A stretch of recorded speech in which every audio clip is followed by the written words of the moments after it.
Article 1. The Evolution of Human Language, from Gestures to Grammar. Language is among the most distinctive features that separate humans from other species. While many animals communicate through sounds, gestures, or chemical signals, human language is characterized by its complexity, structure, and ability to express abstract thought. Understanding how language evolved offers insight not only into human cognition, but also into the development of culture, cooperation, and social organization. Scholars from disciplines such as anthropology, linguistics, and neuroscience have long sought to uncover the origins of this remarkable capacity, piecing together evidence from fossils, primate behavior, and ancient artifacts. The earliest form of communication among human ancestors was likely gestural. Before the development of vocal speech, early hominins may have relied on hand signals, facial expressions, and body movements to convey messages. This theory finds support in studies of modern primates such as chimpanzees and bonobos, which use gestures to coordinate group activities or express emotions. Additionally, the neural regions involved in hand movements overlap significantly with those controlling speech, suggesting a potential evolutionary link between gesture and spoken language. Over time, as social groups expanded and coordination became more complex, the limitations of purely visual communication may have driven the shift toward vocalization. The transition from gestures to vocal speech required significant anatomical and neurological changes. The lowering of the larynx, the reshaping of the vocal tract, and the fine control of breathing all contributed to the ability to produce a wide range of sounds. Archaeological evidence suggests that these adaptations began to appear in Homo erectus, an ancestor of modern humans who lived around 1.8 million years ago. Moreover, changes in the brain, particularly in regions associated with speech processing, such as Broca's and Wernicke's areas, enabled the comprehension and production of structured language.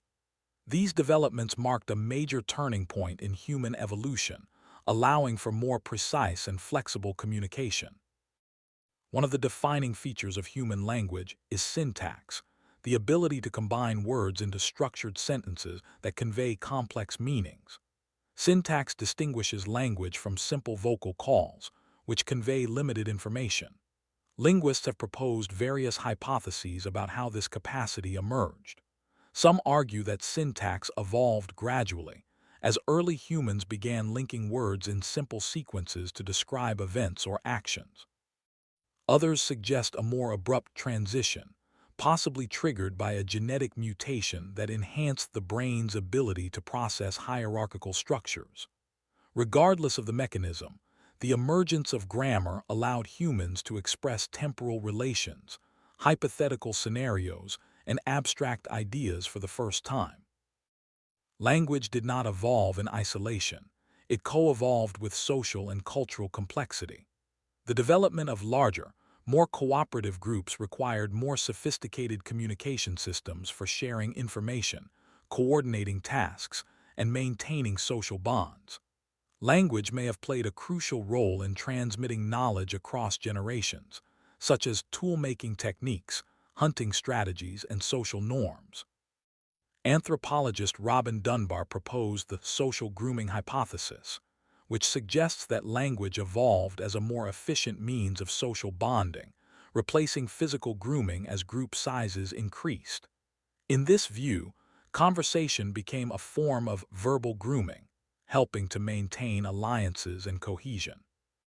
The evolution of symbolic thought also contributed to the rise of language. Early humans began to use symbols, such as cave paintings, carvings, and later, written signs, to represent objects, ideas, and experiences. These symbolic behaviors indicate a shift toward abstract cognition, a hallmark of linguistic capability. The ability to think symbolically not only expanded communication but also transformed culture, enabling the creation of myths, religions, and art. Language and symbolism reinforced each other, forming the foundation of complex human societies. Modern research continues to explore the genetic and neurological basis of language. One key discovery is the FOXP2 gene, which is involved in speech and language processing. Mutations in this gene can lead to severe language impairments, highlighting its importance in vocal communication. Comparative studies have shown that the human version of FOXP2 differs slightly from that of other primates, suggesting that small genetic changes may have had profound effects on linguistic ability. Neuroscientists are also using brain imaging to study how language is represented and processed, revealing intricate networks that coordinate perception, memory, and motor control. The diversity of languages today, over 7,000 across the globe, demonstrates both the adaptability and creativity of human communication. Despite their differences, all languages share certain universal features, such as the use of nouns and verbs, recursive structures, and rules of word order. This suggests a common cognitive foundation rooted in our shared evolutionary history. Linguists studying endangered languages emphasize that each language encodes unique cultural knowledge and worldview, making linguistic diversity an essential part of humanity's collective heritage. The evolution of human language remains one of the most intriguing puzzles in science. While no single theory fully explains how it began, the convergence of evidence from anthropology, neuroscience, and linguistics points to a gradual, multifaceted process shaped by biological, social, and cognitive factors. From the first-hand gestures of early hominins to the intricate grammar of modern tongues, language has been central to what it means to be human. It not only allows us to share knowledge, but also to imagine, create, and connect across generations, cementing its place as one of the greatest achievements of our species.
Article 2. The development of the modern university system. The modern university, as it exists today, represents the culmination of centuries of intellectual and institutional evolution. While higher learning has existed in various forms since ancient times, the structure, purpose, and philosophy of the university have undergone profound transformations. From the scholarly gatherings of medieval Europe to the global research institutions of the 21st century, universities have played a central role in shaping human knowledge, fostering critical inquiry, and driving societal progress. Understanding their development offers valuable insight into how education and scholarship have adapted to social, economic, and technological changes over time. The roots of the modern university can be traced to medieval Europe, particularly to the 11th and 12th centuries. During this period, cathedral schools and monastic centers evolved into institutions devoted to higher learning. Bologna, Paris, and Oxford emerged as early centers of scholarship. The University of Bologna, founded in 1088, focused primarily on law, while Paris specialized in theology, and Oxford developed a reputation for philosophy and the liberal arts. These institutions were characterized by the universitas, or guild of scholars and students, who sought to protect their rights and regulate academic life. Latin served as the common language, enabling intellectual exchange across regional boundaries. The medieval university was deeply influenced by the Church, which viewed education as a means of cultivating moral and theological understanding. However, by the Renaissance, a gradual shift occurred toward humanism, emphasizing the study of classical texts, languages, and the potential of human reason. This intellectual movement redefined education by encouraging critical thinking and empirical observation rather than solely religious interpretation. As printing technology spread, knowledge became more accessible, helping to democratize learning and expand the curriculum beyond theological studies. The Enlightenment of the 17th and 18th centuries marked another turning point in the evolution of universities. Institutions began to emphasize the pursuit of scientific inquiry, rationality, and public knowledge. The works of thinkers such as Francis Bacon and René Descartes promoted the idea that education should serve progress and the advancement of society. Universities increasingly separated themselves from ecclesiastical authority, giving rise to secular education. The establishment of scientific societies and laboratories further reinforced this shift, transforming universities into centers for experimentation and discovery, rather than mere repositories of inherited wisdom. A major reconfiguration of higher education occurred in the 19th century with the rise of the research university model, pioneered in Germany by Wilhelm von Humboldt. The Humboldtian ideal emphasized the unity of teaching and research, academic freedom, and the pursuit of knowledge for its own sake. This approach contrasted with older models focused primarily on professional or religious instruction. The German model profoundly influenced universities across Europe and North America, leading to the establishment of institutions such as the University of Berlin, which became a blueprint for modern academic organization. In the United States, the late 19th and early 20th centuries witnessed the expansion and diversification of higher education. Land-grant universities, funded through federal legislation such as the Morrill Acts, provided education in agriculture, engineering, and the mechanical arts, aiming to support national development. At the same time, private universities like Harvard and Yale began to adopt the German research model, integrating graduate studies and laboratories. This period also saw the admission of women and minorities into higher education, reflecting broader social changes and expanding access to intellectual life. By the mid-20th century, universities had become key drivers of innovation, social mobility, and economic growth. The partnership between academia, government, and industry flourished during and after World War II, particularly in the United States. Government-funded research led to breakthroughs in fields such as physics, medicine, and computer science. The knowledge economy began to take shape, with higher education serving as a critical engine for technological advancement and global competitiveness. However, this period also raised concerns about the commercialization of research and the loss of academic independence. The late 20th and early 21st centuries introduced new challenges and opportunities for the university system. Globalization, digital technology, and shifting labor markets have transformed both the goals and methods of higher education. Online learning platforms have made education more accessible than ever, while international collaboration has created a truly global academic community. Yet, rising tuition costs, student debt, and debates over academic freedom have sparked renewed discussion about the purpose of universities in modern society. Many argue that universities must balance their roles as centers of innovation, cultural preservation, and civic responsibility. Today, the modern university continues to evolve in response to changing societal needs. Some institutions focus on specialized research, while others emphasize inclusivity and community engagement. Despite these variations, the fundamental mission of the university, to create, preserve, and disseminate knowledge, remains constant. As artificial intelligence, biotechnology, and environmental challenges redefine the frontiers of human understanding, universities will likely continue to serve as the intellectual heart of global civilization, adapting as they have for nearly 1,000 years to new forms of discovery and discourse.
Article 3. The Economics of Sustainable Tourism. Tourism has long been one of the most dynamic sectors of the global economy, contributing significantly to employment, income generation, and international exchange. However, the rapid growth of tourism, particularly in developing regions, has also raised concerns about its environmental and cultural consequences. In recent decades, the concept of sustainable tourism has emerged as a framework to balance economic development with ecological preservation and social responsibility. Sustainable tourism seeks to ensure that tourism activities meet the needs of present travelers and host communities, without compromising the ability of future generations to enjoy the same resources. The origins of sustainable tourism can be traced to the broader movement for sustainable development that gained prominence in the 1980s.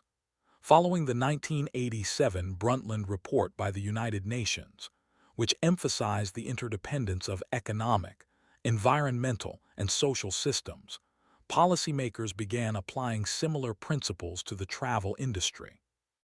The traditional model of tourism, focused primarily on maximizing visitor numbers and profits, was increasingly viewed as unsustainable due to its contribution to pollution, habitat destruction, and cultural commodification. In response, governments, international organizations, and local communities began to promote policies that prioritize long-term environmental and cultural integrity alongside economic gain. From an economic standpoint, sustainable tourism offers both opportunities and challenges. On one hand, it can stimulate local economies by creating jobs, supporting small businesses, and diversifying income sources, particularly in rural or underdeveloped regions. On the other hand, implementing sustainable practices often requires significant investment in infrastructure, training, and regulation. For example, developing eco-friendly accommodations or establishing waste management systems can be costly. Moreover, over-reliance on tourism, even when sustainable, can make local economies vulnerable to external shocks such as natural disasters, pandemics, or global recessions. Thus, economic sustainability in tourism depends not only on profitability, but also on resilience and diversification. One of the central ideas in sustainable tourism is the concept of carrying capacity, which refers to the maximum number of visitors an area can accommodate without causing environmental degradation or diminishing visitor satisfaction. Exceeding this capacity can lead to soil erosion, water pollution, and the loss of biodiversity. Popular destinations such as Venice, Machu Picchu, and the Galapagos Islands have all faced challenges of over-tourism, prompting authorities to impose visitor limits or entrance fees to manage demand. Such measures illustrate the tension between short-term economic benefits and the long-term preservation of natural and cultural resources. Community involvement is another key element of sustainable tourism. Successful programs often rely on local participation in decision-making processes and benefit-sharing mechanisms. When residents are directly involved in tourism planning and management, they are more likely to protect their cultural heritage and natural environment. For instance, in Costa Rica and Bhutan, community-based ecotourism projects have generated income while preserving forest ecosystems and traditional lifestyles. In contrast, when tourism is controlled by external investors with little regard for local interests, it can lead to social inequality, displacement, and loss of cultural identity. Technological innovation has also become a driving force in promoting sustainable tourism practices. Digital platforms now help travelers make environmentally responsible choices by highlighting green-certified hotels, low-carbon transportation options, and conservation-oriented tour. Data analytics allow governments to monitor tourist flows and predict pressure points in real time, while renewable energy technologies reduce the carbon footprint of resorts and transportation networks. However, technology alone cannot ensure sustainability. it must be accompanied by education, regulation, and behavioral change among both tourists and service providers. The private sector plays a crucial role in shaping the sustainability of tourism. Airlines, hotel chains, and tour operators increasingly adopt corporate social responsibility (CSR) initiatives, such as offsetting carbon emissions, reducing plastic waste, and supporting local artisans. While some companies pursue genuine sustainability goals, others engage in greenwashing, a practice of presenting a misleading image of environmental responsibility for marketing advantage. This highlights the importance of transparency, third-party certification, and international standards to ensure accountability in sustainable tourism claims. At the policy level, governments face the challenge of balancing regulation with economic incentives.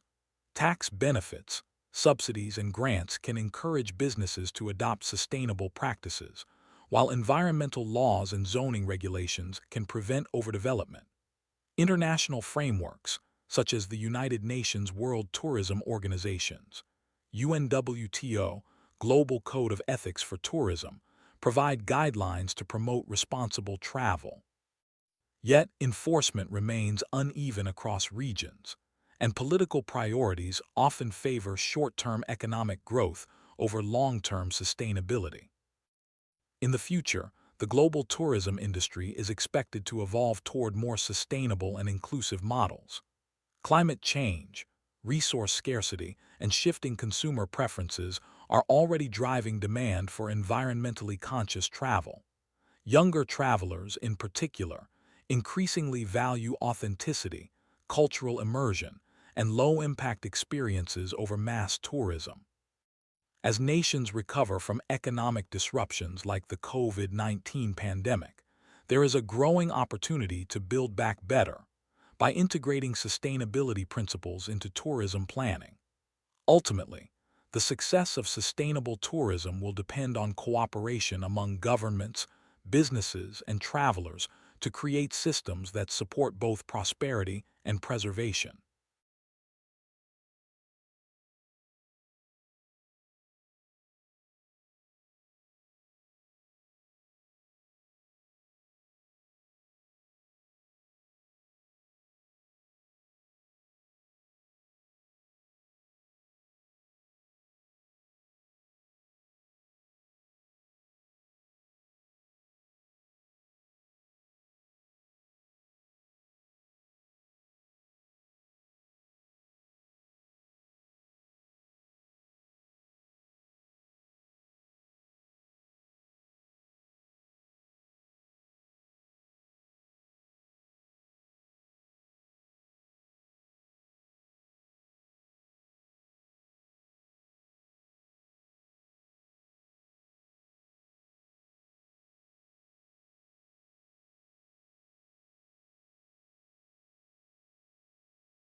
Article 4.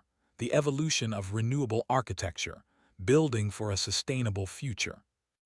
In recent decades, architecture has undergone a profound transformation driven by the growing awareness of environmental degradation and climate change. Traditional architectural practices, long centered on aesthetics and function, are increasingly being redefined to incorporate principles of sustainability and ecological balance. This emerging discipline, often referred to as renewable architecture or green architecture, seeks to minimize the negative environmental impact of buildings through conscious design, material selection, and energy efficiency. The goal is not only to create structures that consume fewer resources, but also to integrate them harmoniously within their ecosystems. The roots of renewable architecture can be traced back to ancient civilizations that designed structures in response to their natural environments. For instance, the Greeks oriented their houses to capture sunlight during the winter, while traditional Middle Eastern architecture utilized courtyards and wind towers to promote natural ventilation. These early strategies demonstrate that the relationship between architecture and environment has always been present, although often guided by necessity rather than environmental ideology. The industrial era, however, marked a turning point. The availability of cheap fossil fuels and new building materials such as steel and concrete allowed architects to prioritize speed and scale over environmental considerations, leading to energy-intensive and ecologically disruptive construction methods. By the late 20th century, the environmental consequences of such practices became undeniable. Buildings accounted for nearly 40% of global energy consumption and carbon dioxide emissions, prompting architects and policymakers to rethink design strategies. The oil crises of the 1970s accelerated this shift, encouraging exploration of energy-efficient building techniques and renewable energy integration. In this context, architects began to explore passive solar heating, natural cooling systems, and the use of local materials. These developments marked the transition from merely efficient buildings to genuinely sustainable ones, structures that operate in harmony with their surroundings rather than exploiting them. Central to renewable architecture is the concept of life cycle thinking, which evaluates a building's environmental impact from construction to demolition. This approach emphasizes the use of renewable materials, such as bamboo, recycled wood, or low-carbon concrete, and the minimization of waste throughout the building's lifespan. Moreover, energy-efficient technologies like photovoltaic panels, geothermal heating, and smart insulation systems have become integral to modern sustainable design. The combination of traditional ecological knowledge and cutting-edge innovation has given rise to structures that are not only functional but also regenerative, contributing positively to their environment. Central to renewable architecture is the concept of life cycle thinking, which evaluates a building's environmental impact from construction to demolition. This approach emphasizes the use of renewable materials, such as bamboo, recycled wood, or low-carbon concrete, and the minimization of waste throughout the building's lifespan. Moreover, energy-efficient technologies like photovoltaic panels, geothermal heating, and smart insulation systems have become integral to modern sustainable design.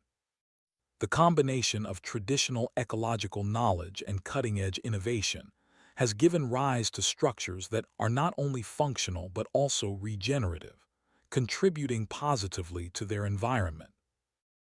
Urban centers have become a focal point for renewable architecture due to their high population densities and significant energy demands. Cities like Copenhagen, Singapore, and Vancouver have pioneered urban sustainability initiatives by encouraging green building certifications, such as LEED, Leadership in Energy and Environmental Design, and BREEAM, Building Research Establishment Environmental Assessment Method. These frameworks promote sustainable site development, water efficiency, and renewable energy use. In addition, green architecture contributes to urban resilience by mitigating heat island effects, enhancing air quality, and improving mental well-being through access to natural light and vegetation. Despite these advancements, renewable architecture faces numerous challenges. One major obstacle is the high initial cost of sustainable materials and technologies, which can deter investment, especially in developing regions. Moreover, there remains a lack of standardized global regulations for sustainable construction, resulting in inconsistent implementation across countries. Cultural and climatic differences also play a role, as strategies effective in one region may not be suitable elsewhere.